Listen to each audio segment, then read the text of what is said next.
Hi everybody, how's things? So, apologies to fellow hay fever sufferers, but mine's is behaving itself. Thank you so much for coming. Thank you so much to West Cork Literary Festival and Dublin Book Festival for facilitating this in this astonishing venue. And I think really appropriate. This book really is, it's called the Solstice series, is what this book is part of, and it's all about honouring writers' approach to those big changes in seasons through the kind of small changes we write about, which is a pairing of an emerging writer with a more established writer, and it's a collaborative book which we got to collaborate together and with a fantastic photographer called Michelle Moloney, as well as this astonishingly gifted bookbinder, Eilish Murphy from Folded Leaf. So yeah.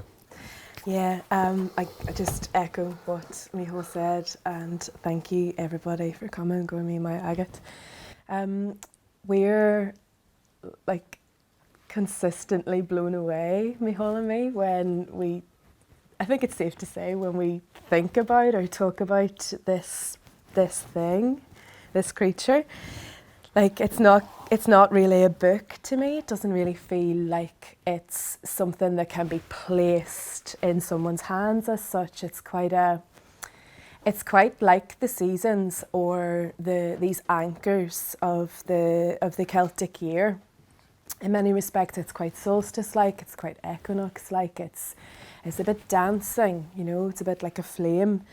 And I suppose why I feel so grateful and why I feel so overwhelmed when I think of the fact we got to do this was because, as Mícheál was saying earlier to me, that it was the context of it. So this was born during lockdown, during the most recent pandemic, and it holds something of that, but in our personal lives as well. There was a lot of change afoot in both of our lives, I think it's safe to say, which I think is encapsulated in the book. We've only had a chance to talk about it in person once before, so it's a real honour and privilege to be in this space and to be in this moment.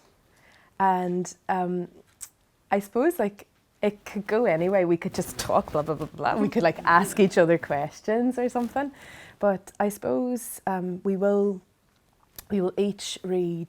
What we're going to do is, for one morning only, we're going to do something that I have never seen done before, and I certainly haven't done it before, is we are going to read the whole book. So myself and Mícheál will read two each of our own, and then we will finish at the end. Before questions, we will read our favourite of each other's. And then what we'll do is we'll just try to flow and weave. Do you want to go first? Yeah, absolutely. Yeah. Maybe people would, before readings, I thought Skein Press really have to be lauded for this book. So Nidhi Zak, she's a Faber poet, some of you might be aware of her work. She's the poetry editor at Skein Press, and she approached me and said, I have this idea. I'm applying for funding for it, this was years ago. And she said, we want you to be an emerging writer on this and find a writer you really admire to collaborate with. And I think very rarely do publishing houses approach the writer and say, I have no framework for this, I want you to totally provide everything about this. So there was a lot of backing and forwarding, and I wasn't particularly interested in collaborating with another poet, to be honest. And I realise a lot of poets don't really read beyond poetry. I'm not one of those ones. And Kerri's book impacted me really deeply as we were talking about, kind of elusively. I suffered quite an extraordinary bereavement in 2020, and Kerri's book, I think, and helped a lot of people as well as me. So Kerri's name was the first out of my lips when Nidhi asked me who I wanted to collaborate with. And then I suggested the photographer, Michelle Moloney, and then it kind of just followed suit, where we had these extraordinary long email conversations about solstice and grief and love and the landscape. And then we just provided these poems to Skein Press, and they were delighted. And this is... And just before Mícheál reads, something that I said at the Molly launch that I stand by was that process is so important. I think for all creatives, like process is really important, but so much, like this book for me was really about process. And what happened was that I felt a sense of grief that as soon as we had finished and the piece was like in its form, I was so saddened that our email correspondence and our Zoom correspondence had stopped, because actually I'd found it to be a deeply nourishing, impactful thing. And that had never happened to me before in any creative process where anybody else was involved. So I think when I counted, there were about 9 people actively involved in the creation of this, outside of the 4 creatives. But the email we would greet, it was like a book in itself, you know. I read back over them actually before this, and it was really, it was like very, very moving. You know, our editor, Needy, would open the emails about something like font, which was one of the email topics, you know, and it would be like, I am messaging you from the room where there's this breeze gently touching everything outside, and I'm hoping that your hearts are still, you know, and actually it wove its way into the work. Would you agree? Yeah, totally. It didn't feel like a production line. I don't know, I think maybe if it's books being produced during the lockdown period or not, but I think there's an awareness that writers, alongside everyone else, are having extraordinarily difficult times, which is reflected in the work. Yeah, I might maybe read 1 or 2. I just saw Grania from Skein Press. But I might maybe read 2 poems, if that's all right, to maybe give you a bit of a flavour rather than... So I'll read this one, which is the longest one, which is very short, actually. There's a ruined abbey near Belfast, just outside Downpatrick, called Inch Abbey.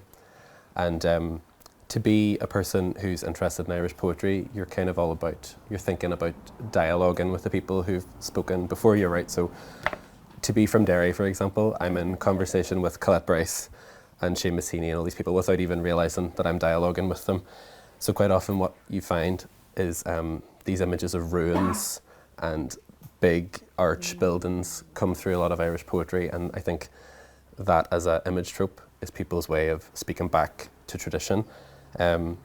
This is a love poem. I'm a queer person, so this poem is interstitched with sitting with a lover and looking at this once magnificent abbey that's ruined.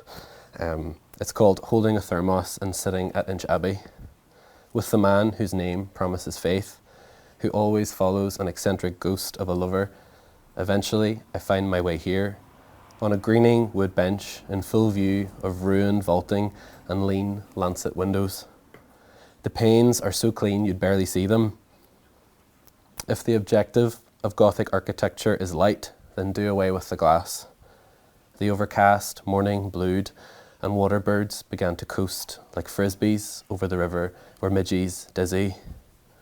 Somewhere near our feet could rest a mad abbot who would be ecstatic at the thought of us pair. But he's dead, and the majestic age of this rubble eases my fear. He won't know our hair or our music, nor we his. A stone loosens from the buttress as a ballsy infant scales it. A small ladybird parts some blades underfoot, and I can almost taste the juicy red. So vibrant among the grey rock and ruin. We watch her for a nice while, distracted from grandeur. Bored then, we leave. Crammed into a turnstile, we kiss, the green paint flaking under my hand. We are liberated by the silence of rocks. I throw the remaining thermos water off the path, and the steam hangs above us for a few seconds. It must have been a cold day. We fall quiet, passing dogs, and then an achingly aged man who has forgotten the name of his. Let's go. The ruined abbey, still by the river flowing, and us singing to the radio, driving home. That's very generous. Thank you so much. And I think something, and I guess this is probably the best crystallization of the I guess the philosophy behind this, like the honouring of small things, is that there's this humongous ruin before me, but what catches my eye in the poem is a ladybird on the grass. You know, I think, and that's, to me, that's the way I crystallise my queer approach to writing as well, you know. So before I read mine, I just want to share a bit. I'm not sure if we said about some of the of what the conversations in the run up to it, how we decided to honour the solstice in our work.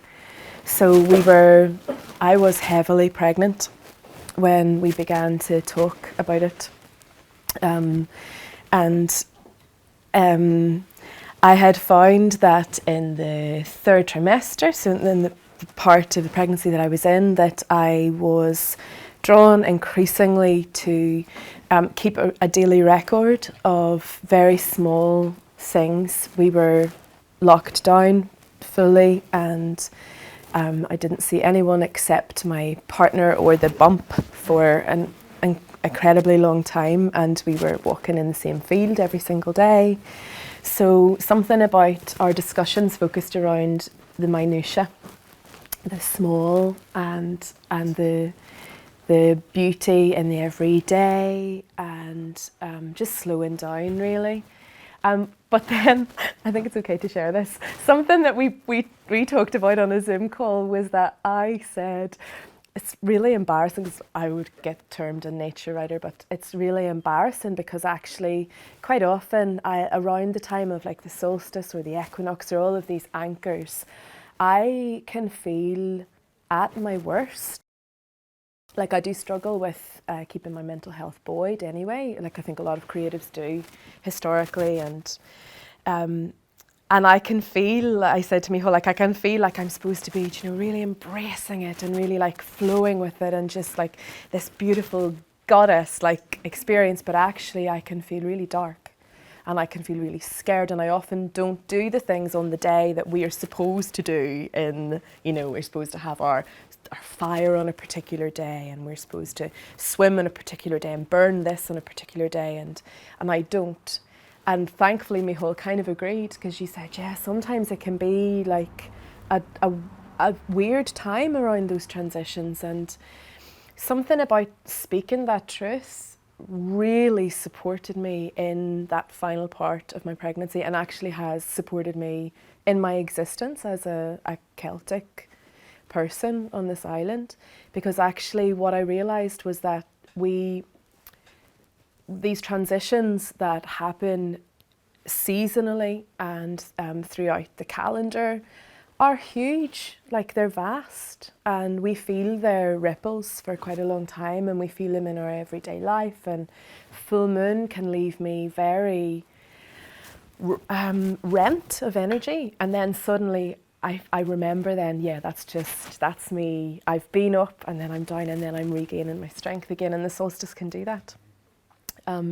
But embarrassingly, because I write about the seasons and solstices and equinoxes and blah, blah, blah, blah, blah. And when I was editing Thin Places, then I was also doing a piece for Winter Papers, and the piece for Winter Papers was about a year of lockdown. And I didn't realise until just the day before it was going to print that I'd spoken of the equinox as a solstice continuously the whole way through the piece, and my editor hadn't picked it up. And something about that impacted on me, that actually words are very important, and I'm very into language as you are, but actually sometimes they can't hold us in. Sometimes we're a bit out of the words, we're a bit not contained, and I was moved by that experience and those conversations that we had. Okay, so I'm going to read one called Jesus Wept first, which is a saying like we would use a lot in Derry. I know, so if Mícheál had said to me, for instance, he didn't sleep very well last night, and I have like a 14-month-old baby who didn't sleep at all, I'd be like, oh, Jesus wept. You know, like play it again type of, no, that's the wrong analogy, like the smallest violin thing. But and I'm not religious, but I somehow got really taken with this phrase recently. I'm not sure why, but I got taken by it, this concept. Jesus wept. In the summer, I realised I was a mother.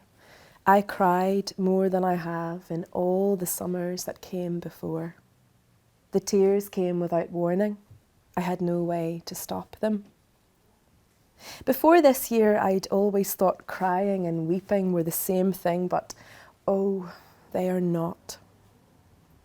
I'm not religious in any way, but this biblical line, the shortest verse in some versions of the book, has moved me deeply.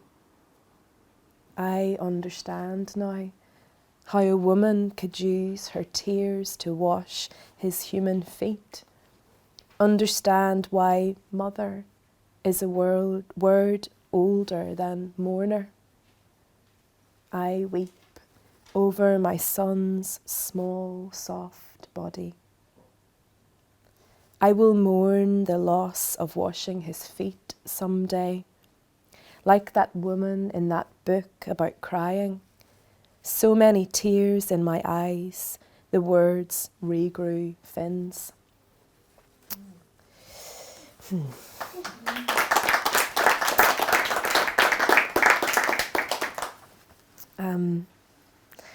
Yeah, motherhood's a bit of a wild ride. Parenthood in general, caring in general, I think. And I was very appreciative of this beautiful thing to do together, to mark my transition back from the world of motherhood back into the world of somehow being in the world I used to be in, as well as being a mother. It's a very good transition. The next one is called Night Night Garden, and I have what the midwife told me is termed an orchid baby. So he was born, and from the point he was born, I couldn't set him down. He bawled the place down, he screamed blue. From when he was about an hour old, there were six other women in the room. There were 7 of us in the room, and it was pandemic, so there were no partners there. And all the other women just like put their babies down in the wee plastic box that was given to us, and the baby went to sleep, and the mummy went to sleep, and I was there, and he was like, just wouldn't. And I was like, is something wrong? Like, and I put him down, has he got a sore back or a neck? Or she was like, no, love, he just, that's where he wants to be. He's called an orchid baby. There's 1 in 6 normally. And he remained that way. He still is. I get an hour here and there now, but he's 15 months and he's very attached. But something that we tried to transition him from day to night to help him sleep a bit was to bring him out into the garden of anywhere that we were, so that there was something repeated in his moving into the nighttime world, and it really helped. It helped me too, actually. Night Night Garden. In the spring I gave birth. I watched the planet going about its daily work as if from a place underwater, from a part of the world which cut me off from those I knew and did not. It all kept happening, right above me, just below me, directly in front of me, but I was gone, you see. I was gone. I missed the flowers almost completely. I shut my eyes to rest them the way my Granny Flo did, and they'd turned skeletal. I missed the gathering of, the building of, the filling of, the abandonment of. I missed the narrative arc of nests. I carried my small, bird-like son into the garden. Night, night poppies, night, night wrens, night, night garden. I was gone. I am still gone.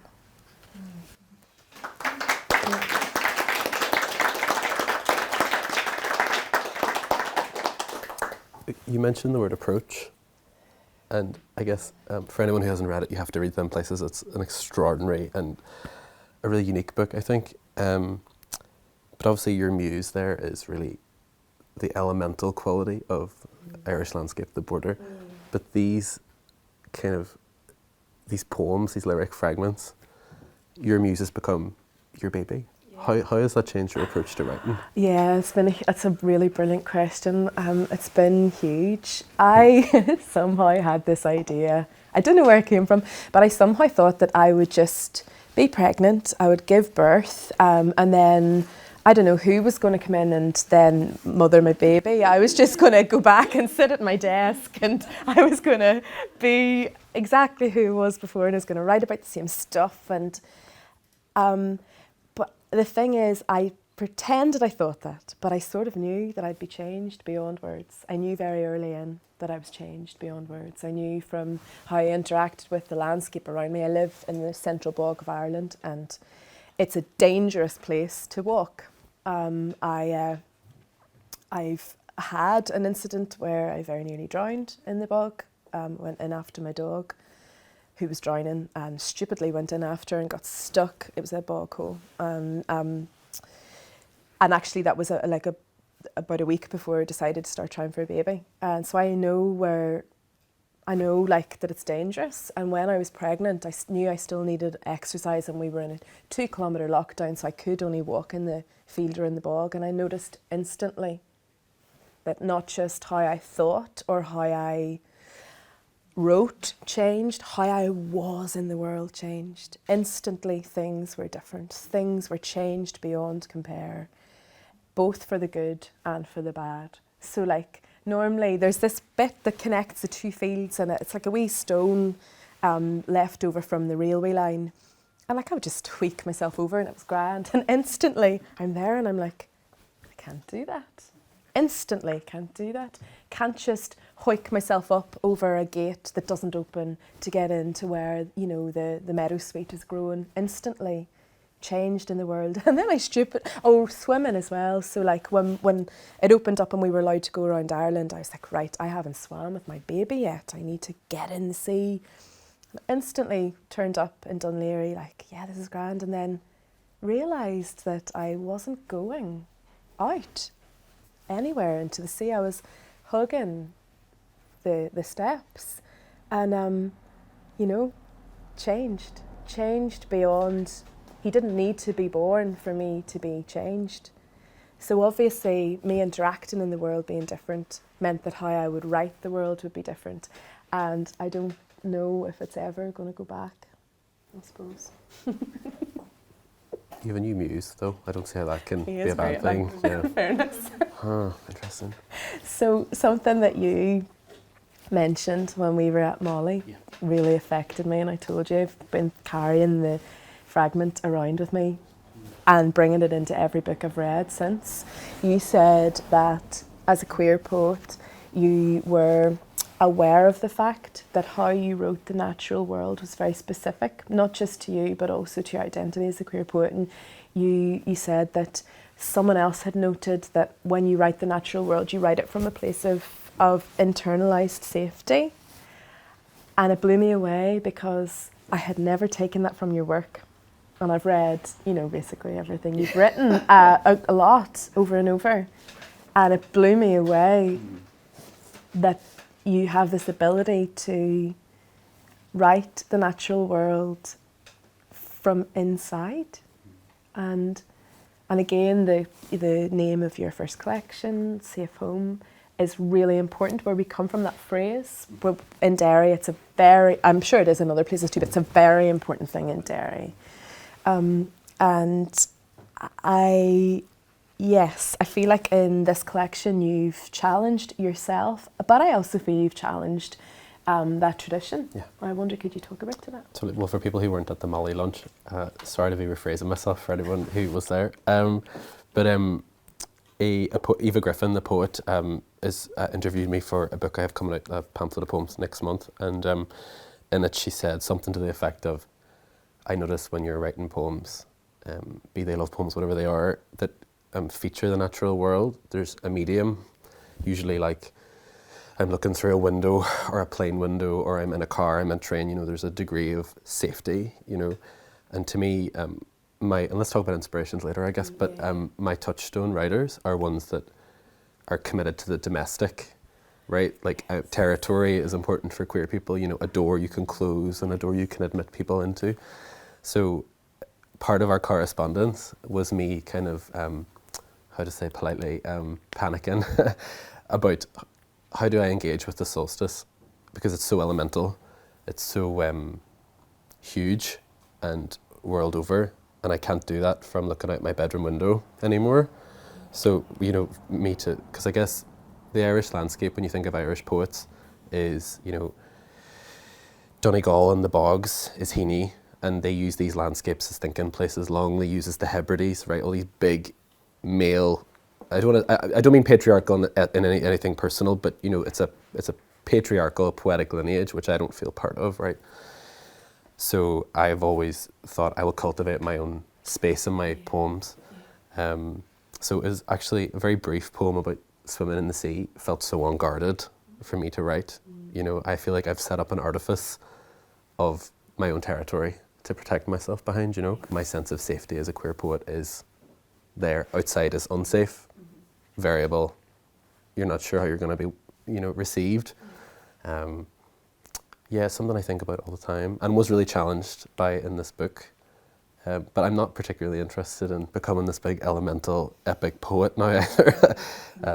You know, the poet Evan Boland I was watching, there was this quite frustrating BBC storyline recently where there's some English exam board that have removed Irish poets from their exam board, like Evan Boland, Brian Friel, Heaney, and I was asked on the radio to talk about this, and just beforehand I was watching an interview Evan Boland gave on some American television program, and she said the interviewer was being like kind of jovial and said, and you've read a poem called Ode to Suburbia, and he thinks, you know, ha ha ha, and she's very serious and says, well, yes, I feel like the elements of being a woman, you know, domestic life, suburbia, looking out a kitchen window, have been denied their visionary life.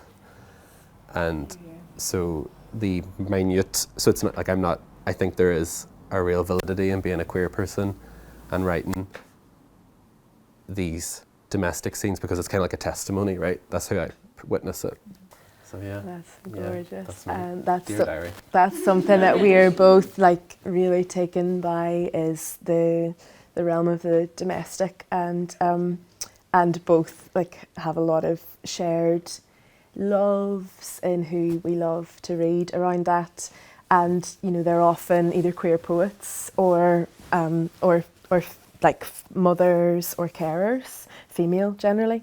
So like the like of Jess McKinney, who's here, Emily S. Cooper, Sean Hewitt, like Doran na Gríofa, Sinead Gleeson are all people who've really, I think, impacted on our work. And maybe even a bit back, like kind of Marianne Robinson and those kind of people. But really, very interestingly, I think that all of us are in this very important transitional moment when it comes to what we give merit to. And I think that the pandemic has played a huge part in reassessing. So something that affected me or impacted on me hugely during the pandemic was the awareness that so many people, members of our community, had been living like that for decades already. So people with different abilities, people who are at increased risk, carers, mothers, people who feel unsafe in environments, whether that be for their like sexual decisions, their identity decisions, their race. So, and then we had a lot of focus on during the creation of this. There was like a lot happening in the world. Like the Black Lives Matter movement was huge, and I know that we both were reading a lot of Audre Lorde and revisiting writers the like of Robin Wall Kimmerer and people like that, who I know impact on both of us. And I suppose that actually where we're getting to now, because this is a very specific book in that we had a dream publisher here. I mean, let's be honest, it's ridiculous. But anybody else, I love my publishers, but then it wasn't like that when I was publishing Thin Places or in publishing the next book, because as you say, it can be very driven by, like even the title of a book can hold so much impact on who will buy it, never mind what it looks like. So we are kept in place by bigger factors than that. When you take that right back, like the publishing world has had to really stand up a bit more and say, okay, we really have not been doing best by people here. Like, you know, we've not really been doing great.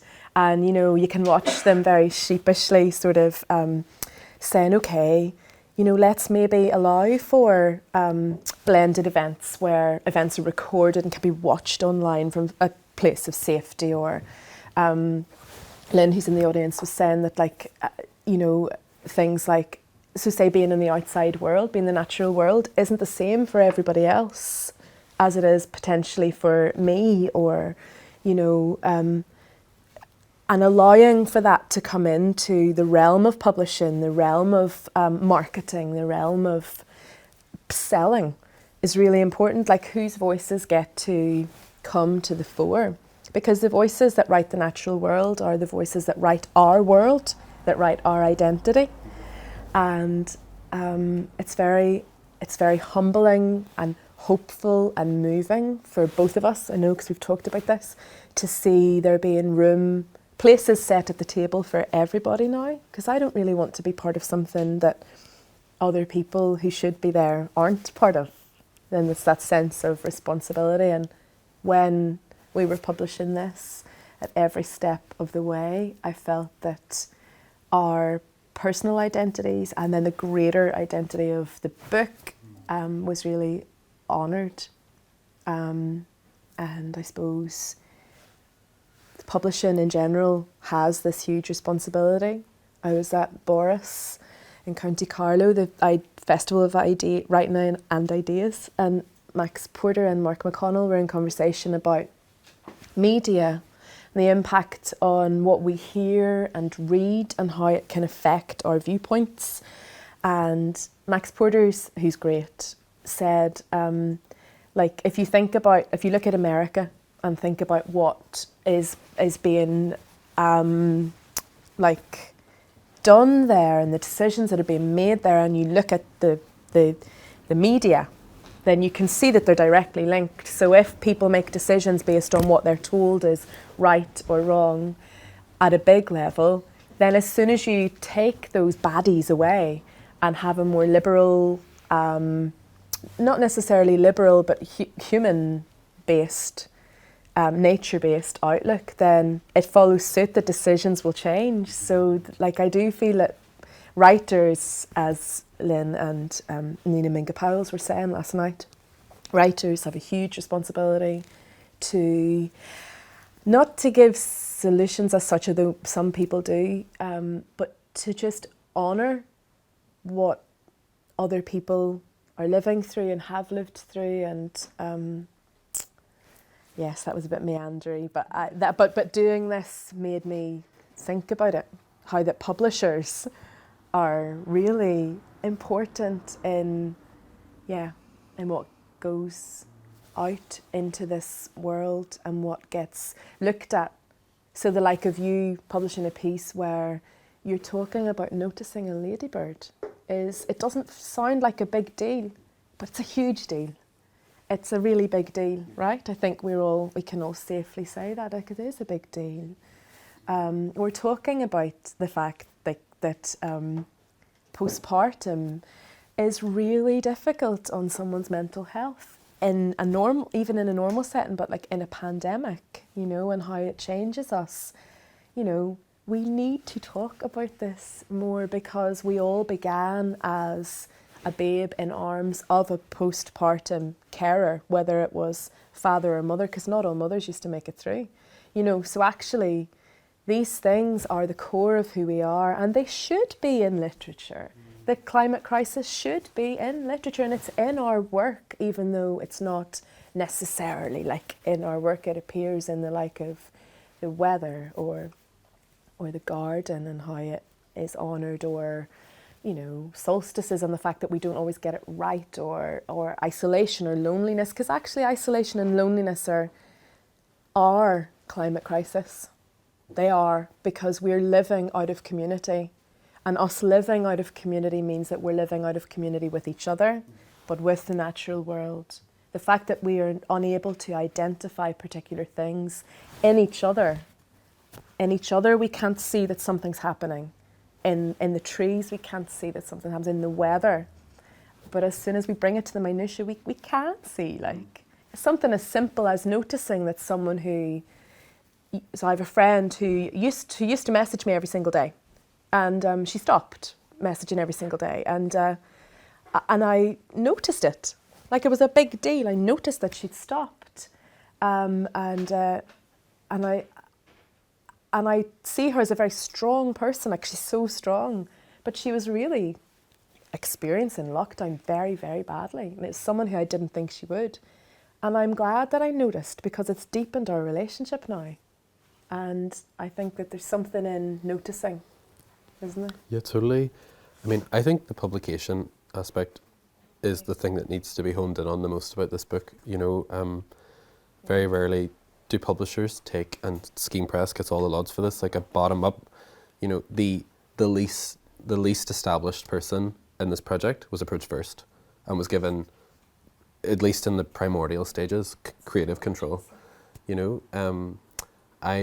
For example, in queer publishing, there's this kind of approach now where you have to write a certain kind of thing, it has to be hyper confessional, but it's all in the market of selling.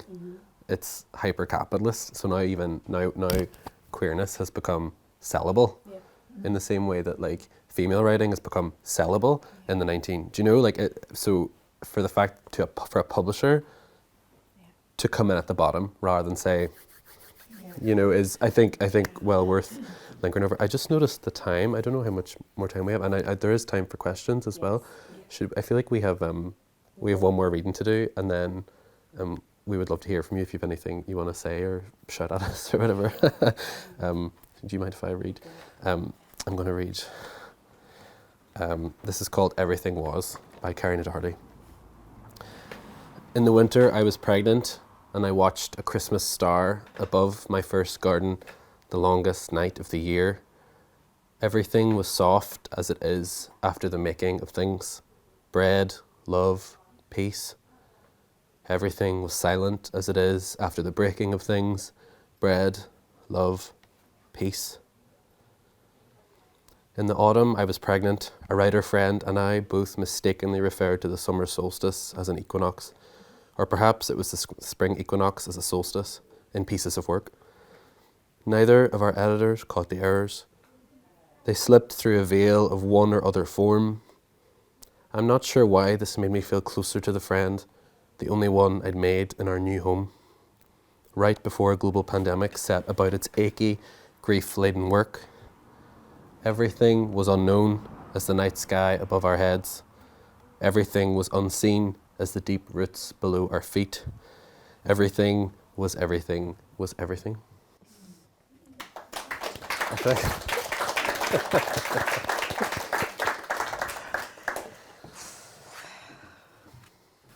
I'm going to read a poem by Mícheál McCann, and it is the poem until Mícheál came along. My all-time favourite Derry poet was, obviously, Chea Moloney. And my all-time favourite line from any poem was by Chea Moloney. And the thing is that now it's not anymore. And that's the truth. I'm not gonna say otherwise. This book is so complicated. I love it, but it's perfect. And the thing is that the favourite lines are the last two lines, so you have to wait for it. Driving to the docks in the very early morning. Rarely returned to as I am. 6 a.m. rising was too readily welcomed. The just lit overhead felt like a great faint blue secret. I drove along entirely vacant roads, silent perhaps in anticipation of a boat that will enter Belfast Lough like a love returning, carrying its sleeping travellers. The sun threw a camp red skywards. The lengthy road along which ferries idled, growing pained giants, seemed like some European boulevard. Appropriate, given your sojourn to faraway towns where you lived, walked, lake swam, touched furs as you passed. The car radio was awfully broken now, what with my futile efforts to commune with the dead. But today, of all returns, that's simply a-okay. We content ourselves with the flaming daybreak, laughing as the rest of our lives reach for us. Thank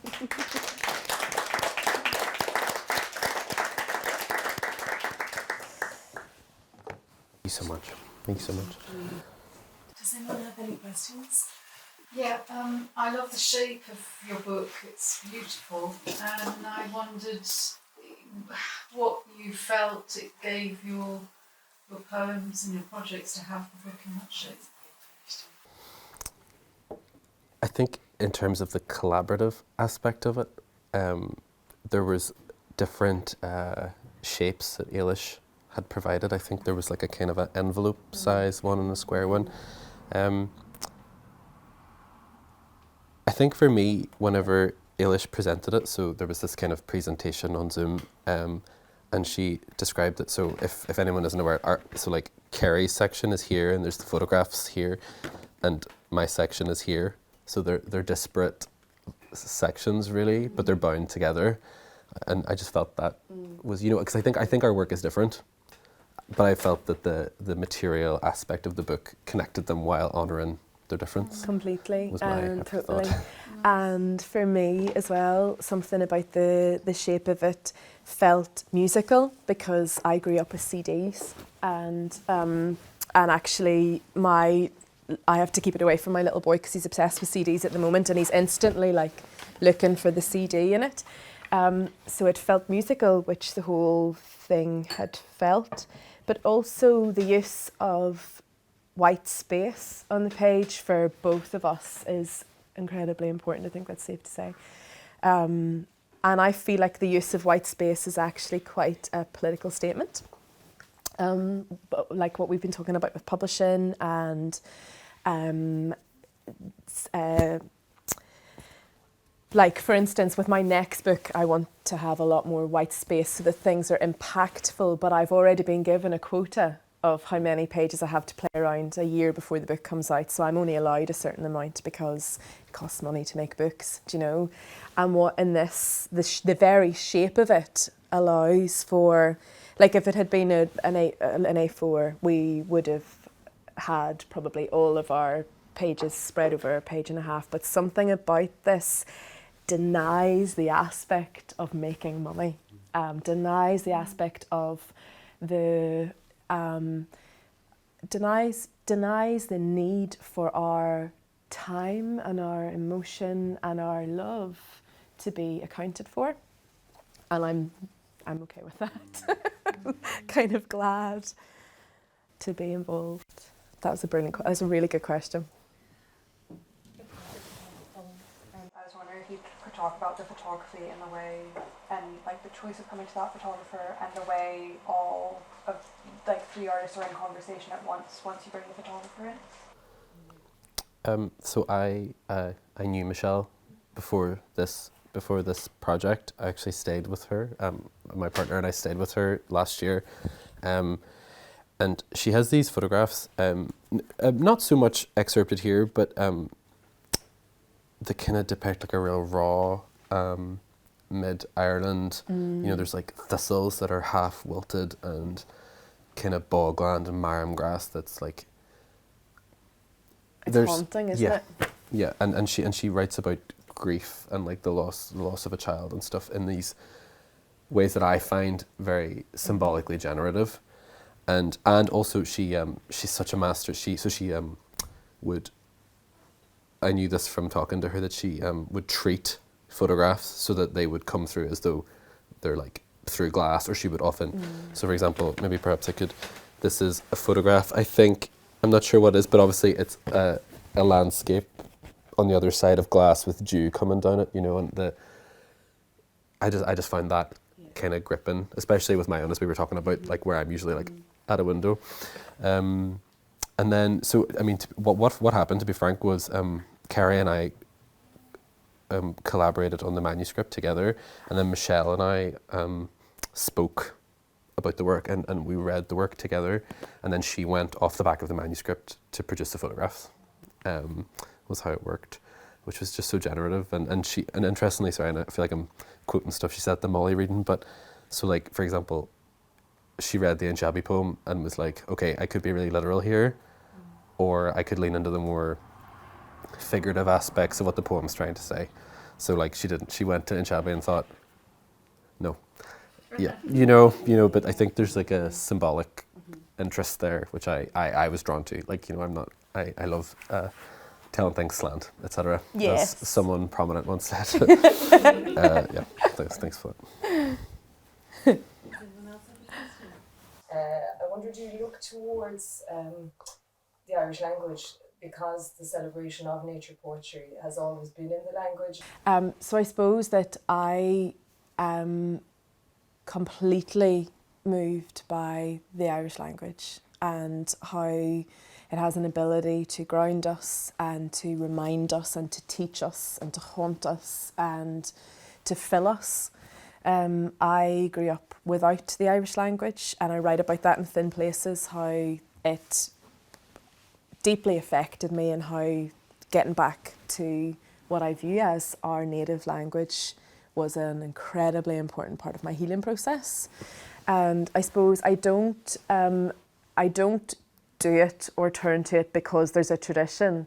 There is a tradition because we turn to it. So I'm not going there seeking. I'm part of, but we both are part of a tradition that is there because of the fact that we are the land and the land is us. And the friend who I write about in the equinox part, where we both made the mistake, is McCann McCann, who is someone who has really helped me with my journey back to the words and the language and identity.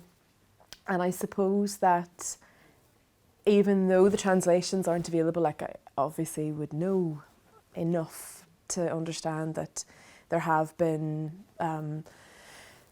signals being sent to us for a really long time about what we're doing to the world and how we can stop it. And I do think it's obviously is held within the Irish language, and the fact that there's this loss of naming and understanding what words mean is very, very important. But at the same time, we don't need words for things because we know we have it in us. We know that there's a reason why we feel safer in particular spaces than in others, or why we feel more like ourselves.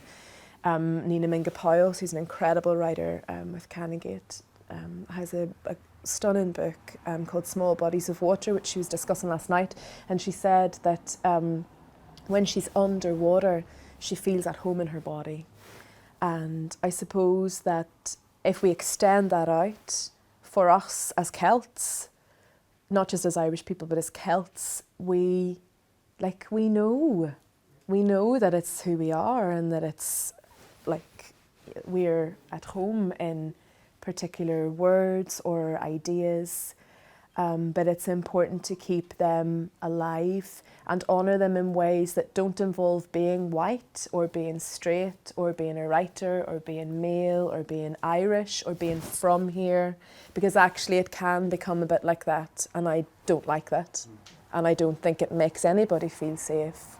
It certainly doesn't make me feel safe as a female straight Irish writer. Like I want to read you and Sean Hewitt talking about how you interact with these traditions, like, and I remember in the paper someone saying like that Sean Hewitt was listed as being an Irish writer and someone giving off, and I remember thinking, gosh, let's get past this. Let's just get past this. Do you know, because actually Irishness is more than, I know as someone who we value would say, you know, what colour our passport is, but actually it's more than the colour of our passport, a lot more.